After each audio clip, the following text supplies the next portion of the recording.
Alrighty.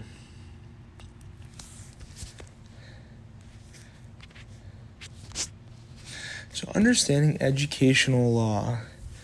This is designed or intended for teachers who are handling disciplinary actions. The focus will be to direct, train, collaborate, plan, and implement strategies and best practices.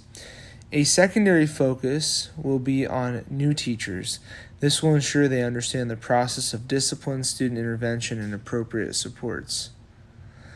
Areas of focus will be student rights, teacher rights, school safety, discrimination and equitable actions, special education, disabilities, and student conduct and discipline. So for student rights, this was presented in the law of Tinker versus Des Moines, the Independent Community School District in 1969. Public students do not shed their First Amendment rights at the schoolhouse gate. What was happening was that there was these three young men in high school who felt motivated to speak up against the Vietnam War, and so they were going to put black bands on their arms, and two of them did. They were suspended. The other one did the next day. They were suspended, and they were suspended through the New Year. And this was done to prevent the three boys from being able to speak in behalf of what they were standing for. Well, the parents got disappointed and upset with this. They sued the school district. It was brought to the federal courts, and this law was then created that no child, as long as it doesn't interfere with the school day, would be stripped from their freedoms of the First Amendment rights.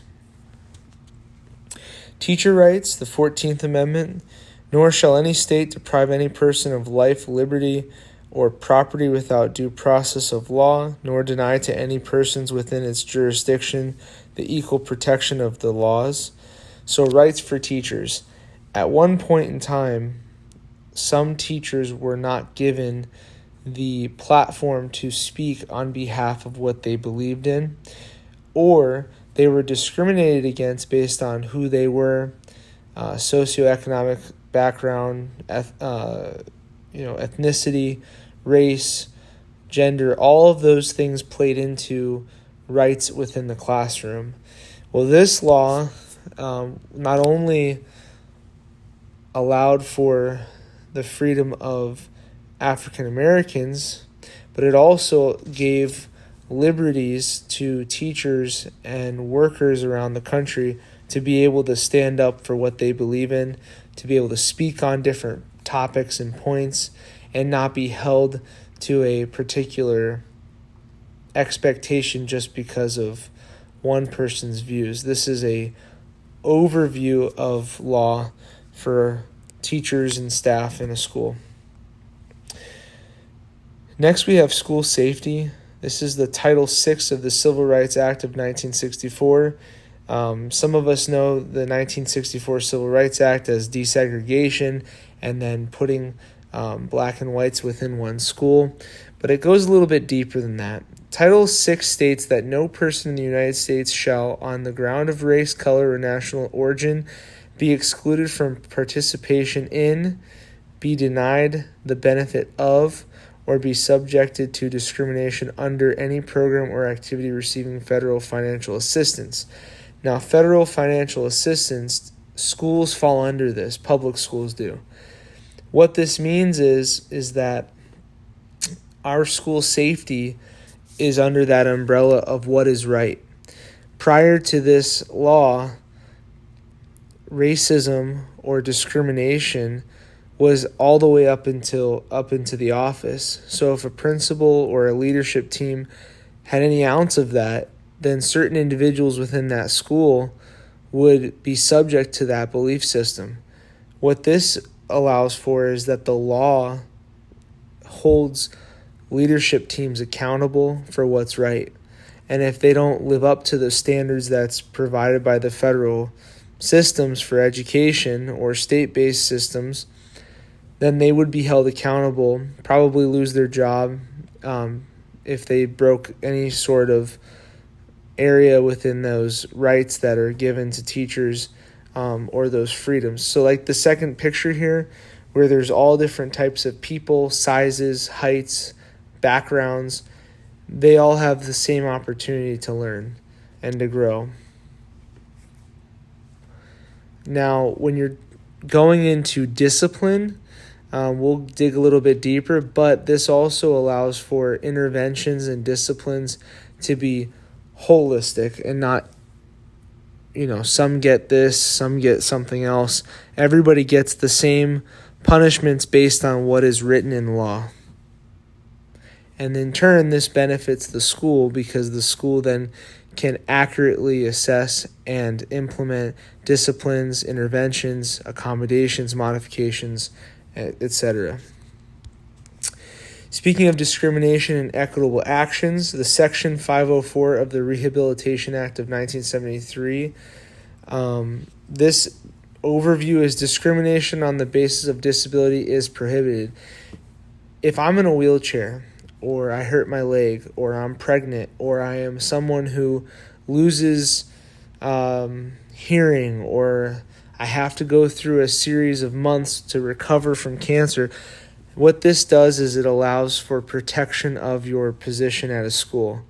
So no teacher or staff member would lose their job over a health issue or a mental issue or something that came up that was out of their control. Section 504 gives an equal opportunity to all. So I like the first picture because those that are in a wheelchair still have the opportunity to still be hired and used and not discriminated against just because they can't walk. All right. Special education and disabilities. The Education for All Handicapped Children Act of 1975, which also has been updated, I think, 3 times since then. Most recently, I believe it's 2008 or 9, somewhere in that range, but most commonly known as the 2004 No Child Left Behind Act. All children are able to have an equal opportunity in education. Anyways, support states and localities in protecting the rights of, meeting the individual needs of, and improving the results of infants, toddlers, children, and youth with disabilities and their families. Before 1975, many schools denied children with special needs access to a public education. These schools could set an admission standard and deny children who did not meet this standard.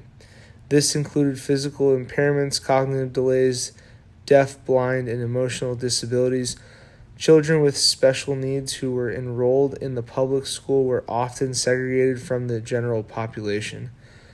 In simpler terms, if I have a disability in 1974 and I don't meet the standards of a normal general education population, I am then bused to a different school, an alternative school, and given an alternative education, which typically was much less rigorous. And if I had a smart mind but lacked certain areas, I wouldn't have ever dreamt of accessing the type of education others were receiving in a normal school. Now, the word normal would be then dismissed in 1975 by this act because all children would be given the same opportunities, but what would be implemented is accommodations and modifications. So if I have a learning disability, I'm not told I can't enter a school. What I'm told is you can enter this school. What modifications to this educational process will you need, and what accommodations will we give you in order to reach those educational goals? And we'll grade you and give you the same outcomes as all the other students. So there's a picture that is sometimes shown with this type of a thing where you have a fence and 2 students of the same height. but the ladders are at different heights because one student needed more support to see over the fence versus the other. We all start from different points.